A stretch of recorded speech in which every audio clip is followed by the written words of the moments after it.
Hello बच्चों, कैसे हो आप सब। तो बच्चों, जो अध्याय 6 है तत्वों का निष्कर्षण के सामान्य सिद्धांत एवं प्रक्रम, ये यूनिट देखेंगे अपन। तो यहाँ पे जो पहला क्वेश्चन है इसमें लिखा है कि निम्न में से कौन सा तत्व क्या है मुक्त अवस्था में पाया जाता है। तो यहाँ पे जो गंधक है या जो सल्फर है ये क्या होता है, मुक्त अवस्था में यहाँ पे आपको देखने को मिलता है, पाया जाता है। ठीक है, तो आंसर बी आपका यहाँ पे सही हो जाएगा। यहाँ पे देखें अगले क्वेश्चन को, तो अयस्क के साथ पाए जाने वाले अवांछनित तत्व या मिट्टी आदि कहलाते हैं। ठीक है, जो अयस्क के साथ अवांछनित तत्व होते हैं वो गैंग कहलाते हैं या अपअयस्क कहलाते हैं, जो अयस्क के साथ मिल जाते हैं। ठीक है, यहाँ पे एक क्वेश्चन और देखना कि भूपर पट्टी में पाए जाने वाली सबसे प्रचुर धातु कौन सी है। ठीक है, तो यहाँ पे जो आंसर जाएगा वो एल्यूमिनियम आ जाएगा। ठीक है, जो एल्यूमिनियम है ये भूपर पट्टी में सबसे अधिक पाई जाने वाली धातु है। पर यदि बच्चों यहाँ पे क्वेश्चन को थोड़ा चेंज कर दें कि भार के आधार पर भूपर पट्टी में प्रचुर मात्रा में पाए जाने वाला तत्व पूछ लें। ठीक है, यदि धातु तत्व की बात करें, ठीक है, तो यहाँ पे आंसर एल्यूमिनियम आता है। ठीक है, लेकिन यदि यहाँ पे सिर्फ पाए जाने वाली तत्व पूछा जाए तो यहाँ पे क्या जाएगा, ऑक्सीजन। ठीक है, ये आंसर ऑक्सीजन आएगा। क्वेश्चन नंबर 4 कि विभिन्न अयस्कों के संदर्भ में निम्न तत्वों पर विचार कीजिए और सही विकल्प का चुनाव कीजिए। ठीक है, इसमें लिखा है एल्यूमिनियम के निष्कर्षण के उद्देश्य से बॉक्साइट का चयन किया जाता है। बिल्कुल सही है कि एल्यूमिनियम का जो अयस्क है ये बॉक्साइट है। ठीक है, इसी के द्वारा अपन क्या करते हैं, एल्यूमिनियम का अपन निष्कर्षण करते हैं। फिर यहाँ पे लिखा है कि जिंक ब्लेंडी या स्फेलेराइट, ठीक है, जस्ते का ही एक अयस्क है। जस्ता मतलब यहाँ पे जिंक का अयस्क होता है क्या, जिंक सल्फाइड, जिसको अपन बोलते हैं जिंक ब्लेंडी या स्फेलेराइट, तो ये भी सही है। ठीक है, फिर यहाँ पे पूछा गया कि कॉपर पायराइट है, इसका रासायनिक सूत्र है CuFeS2, बिल्कुल सही है ये भी। तो यहाँ पे क्या है, जो उपरोक्त सही वाला आंसर यहाँ पे आपको देखने को मिलेगा कि ये जो सभी आंसर हैं ये बिल्कुल सही हैं। अब यहाँ पे पूछा गया कि निम्न में से कौन सा लोहे का खनिज है। ठीक है, मतलब आयरन का खनिज कौन सा है। बच्चों यहाँ पे पहला दिया है मेलेकाइट। मेलेकाइट क्या होता है, कॉपर का अयस्क होता है CO3 और CuOH ट्वाइस इसका फॉर्मूला रहता है। फिर आंसर भी लिखा है कैसेटेराइट, तो जो कैसेटेराइट है ये टिन ऑक्साइड। पायरोलोसाइट ये टिन का अयस्क हो गया। ठीक है, इसी प्रकार यहाँ पे लिखें जो पायरोलोसाइट है, पायरोलोसाइट क्या होता है, मैग्नीज का अयस्क होता है। ठीक है, और फाइनली हमारा जो आंसर है वो क्या जाएगा यहाँ पे, मैग्नेटाइट, क्योंकि मैग्नेटाइट क्या होता है यहाँ पे Fe3O4। ठीक है, तो जो मैग्नेटाइट है ये किसका अयस्क होता है, आयरन या लोहे का। ठीक है, अगला है बच्चों कि निम्न में कौन सा अयस्क फैन प्लवन विधि या फैन उत्प्लावन विधि द्वारा सांद्रित किया जाता है। ठीक है, तो आप सभी को पता होगा कि जो फैन उत्प्लावन विधि है ये सल्फाइड अयस्कों के सांद्रण के लिए यूज़ की जाती है, जितने भी सल्फाइड के अयस्क हों। ठीक है, तो यहाँ पे जो आंसर है बच्चों ये रहेगा स्फेलेराइट। स्फेलेराइट को अपन दूसरा नाम क्या बोलते हैं, तो इसका नाम क्या है दूसरा, जिंक ब्लेंड है, जिसका फॉर्मूला क्या होता है,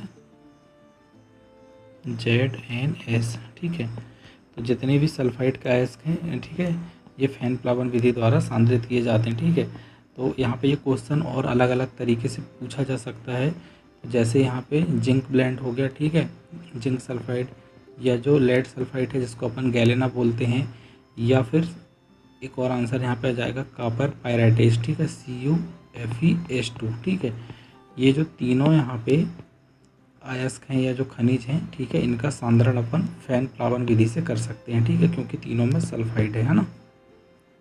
अगला क्वेश्चन है कि अयस्कों के सांद्रण के लिए जो फैन प्लावन विधि है निम्न में से किस एक का व्यवहारिक अनुप्रयोग है। बच्चों, जो ये विधि है फैन प्लावन विधि, ये अधिशोषण पर आधारित है, तो यहाँ पे आंसर बी आपका सही रहेगा। अगला क्वेश्चन है यदि अयस्क किसी उपयुक्त विलायक में विलय हों, ठीक है, परंतु इसकी अशुद्धियाँ नहीं, मतलब यहाँ पे क्या हो जाए, केवल अयस्क यहाँ पे विलय हो जाए और अशुद्धियाँ विलय ना हो, तो अयस्क के सांद्रण की सबसे उपयुक्त विधि है, उसका नाम है, तो उसका जो नाम ये है निक्षालन, या इसी को अपन बोलते हैं क्या, प्रक्षालन। ठीक है, जैसे कि अपन यहाँ पे बात करते हैं बेयर विधि। ठीक है, जो एल्यूमिनियम के निष्कर्षण में काम आती है, तो जो एल्यूमिनियम होता है क्या होता है, ये NaOH में क्या हो जाता है, विलय हो जाता है, जो कि क्या है, एक अयस्क है। और इसमें जो अशुद्धियाँ रहती हैं, ठीक है, टिन ऑक्साइड की, टाइटेनियम ऑक्साइड की, ये अविलेय रहती हैं। ठीक है, तो इस प्रकार इनको क्या करते हैं अपन सांद्रित करते हैं। तो अगला क्वेश्चन इसी पे आधारित है कि निम्न समीकरण को पूर्ण कीजिए। ठीक है, तो यहाँ पे जो एल्यूमिनियम ऑक्साइड है या जो बॉक्साइड लिखा है, ठीक है, इसको अपन क्या कर रहे हैं NaOH में विलय कर रहे हैं। ठीक है, ये अयस्क है, इसको अपन ने इस उपयुक्त विलायक में विलय किए, ठीक है, जल की उपस्थिति में। तो यहाँ पे ए क्या बनेगा, तो जो आंसर है बच्चों ये रहेगा 2Na, ठीक है, और Al, ठीक है, टेट्रा हाइड्रोक्साइड। और तो ये बच्चों क्या है अपना एक बेयर विधि है। ठीक है, एल्यूमिनियम के सांद्रण की बेयर विधि है जिसमें एल्यूमिनियम को NaOH में घोला जाता है और यहाँ पे अविलेय क्या रह जाती हैं, टिन ऑक्साइड और टाइटेनियम ऑक्साइड। अब क्वेश्चन नंबर 10, इसमें कॉलम ए में कुछ अयस्क दिए हैं और कॉलम 2 में क्या दिए हैं, सांद्रण की विधि। इन दोनों को मैच करना है कि कौन से अयस्क की सांद्रण की विधि कौन सी है। ठीक है, तो जो अयस्क है बॉक्साइड, ठीक है, आप सभी को पता है कि जो बॉक्साइड है इसका जो सांद्रण विधि है ये निक्षालन या प्रक्षालन है, जिसको अपन बेयर विधि बोलते हैं। तो ये आंसर आ जाएगा। तो इसका आंसर बच्चों अपन यहाँ पे ए दे देंगे। फिर बच्चों हेमेटाइट, ठीक है, हेमेटाइट Fe2O3, इसका जो अपन सांद्रण विधि यूज़ करते हैं यहाँ पे द्रवी धावन विधि का यूज़ करते हैं। ठीक है, तो बी यहाँ पे लिख देंगे। फिर यहाँ पे कॉपर पायराइट, तो कॉपर पायराइट देखो इसका फॉर्मूला क्या था कॉपर पायराइट का, आप सभी को पता है CuFeS2। ठीक है, ये एक सल्फाइड अयस्क है। सल्फाइड अयस्क, सभी सल्फाइड अयस्कों का जो सांद्रण है वो किससे करते हैं, फैन प्लावन विधि से करेंगे। तो यहाँ पे ये C हो जाएगा यहाँ पे। और अंत में बचा है बच्चों यहाँ पे क्या, कैसेटेराइड। तो जो कैसेटेराइड है इसका अपन यहाँ पे लिखेंगे क्या, धात्विक पृथक्करण। ठीक है, तो ये D, इस प्रकार ये सही जोड़ी आपको यहाँ पे बनाना है। इसी प्रकार बच्चों यहाँ पे कॉलम ए और कॉलम बी को फिर से मिलाना है। इसमें जो कैलामाइन अयस्क है, ठीक है, इसकी जो सांद्रण विधि है वो अपन यहाँ पे किसका यूज़ करनी है, निस्तापन का। ठीक है, तो यहाँ पे ए आंसर आपका यहाँ पे सही हो जाएगा।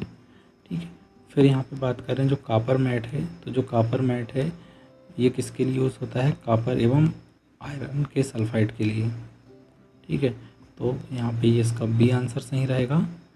फिर है बच्चों जो चांदी है, जो चांदी है इसके लिए अपन यूज़ करते हैं क्या, निक्षालन। ठीक है, निक्षालन या प्रक्षालन विधि। तो यहाँ पे आंसर इसका सी हो जाएगा। आंसर इसका क्या हो जाएगा बच्चों, सी। और फिर बात करें अंत में अपन क्या है, Cu2S। ठीक है, इसके लिए अपन यूज़ करते हैं क्या, भर्जन। ठीक है, तो यहाँ पे ये डी आंसर आपका यहाँ पे सही रहेगा। इसी प्रकार बच्चों कॉलम ए और कॉलम 2 में मिलाना है कि जो साइनाइड प्रक्रम है ये किसके लिए यूज़ होता है। तो जो साइनाइड प्रक्रम है AU या गोल्ड के निष्कर्षण के लिए प्रयोग होता है। तो यहाँ पे आंसर इसका ए आ जाएगा। इसी प्रकार बच्चों जो फैन प्लावन प्रक्रम है आप सभी को पता है, इसके लिए किसका यूज़ होता है, यहाँ पे जिंक सल्फाइड का सज्जीकरण होगा क्योंकि इसमें सल्फाइड अयस्क है। ठीक है, तो आंसर यहाँ पे बी सही रहेगा। फिर यहाँ पे पूछा गया कि विद्युत अपघटनीय अपचयन जो है, विद्युत अपघटनीय अपचयन द्वारा अपन क्या करते हैं बच्चों, एल्यूमिनियम का निष्कर्षण करते हैं। तो इसका आंसर यहाँ पे सी रहेगा। और अंत में आता है जो मंडल परिष्करण, इसका यूज़ होता है अति शुद्ध जर्मेनियम हेतु। ठीक है, तो यहाँ पे इसका आंसर आ जाएगा यहाँ पे डी। देखो बच्चों जो फफोलेदार कॉपर है, ठीक है, ये किस प्रकार से बनता है। ठीक है, तो यहाँ पे ये रिएक्शन इसमें क्या हो जाता है, जो कॉपर है ये कॉपर के ऑक्साइड और कॉपर के सल्फाइड आपस में मिलकर क्या कर लेते हैं, यहाँ पे सल्फर डाइऑक्साइड और यहाँ पे कॉपर बनाते हैं। ठीक है, फिर है आप सभी को पता है कि जो वात्या भट्टी है, ठीक है, ये वात्या भट्टी किस हेतु यूज़ किए जाते हैं, आयरन के लिए। ठीक है, फिर है परावर्तनी भट्टी।